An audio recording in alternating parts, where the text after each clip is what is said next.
Hello and welcome to this tutorial on Spring Framework. In this video, we'll cover the basics of Spring Framework and why it's such a popular choice for developing Java applications.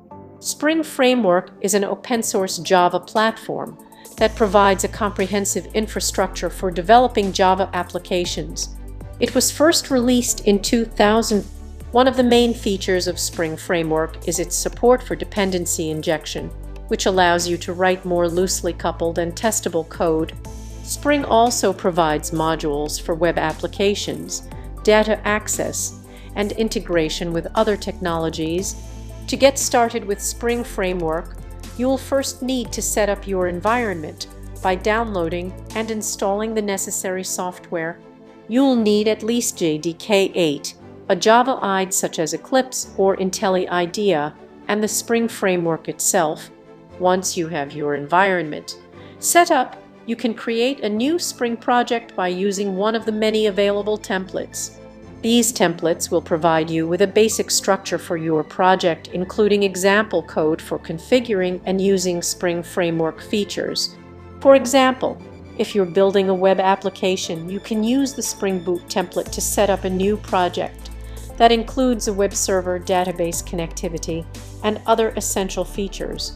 You can then customize this project to fit your specific requirements. One of the key concepts in Spring Framework is the application context, which is essentially a container for all of the beans in your application. Beans are Java objects that are managed and configured by Spring Framework, and they can be injected into other objects using dependency injection. To create a bean in Spring, you'll typically define a Java class and annotate it with the component annotation. This will tell Spring to create an instance of the class and add it to the application context. You can then inject this bean into other objects using annotations such as AutoWired.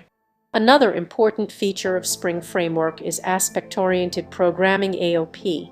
AOP allows you to modularize cross-cutting concerns such as logging security and caching, and apply them to your code using annotations and configuration files. Overall, Spring Framework is a powerful and flexible platform for developing Java applications. Whether you're just getting started with Java or you're a seasoned developer, Spring has something to offer. Thanks for watching and happy coding!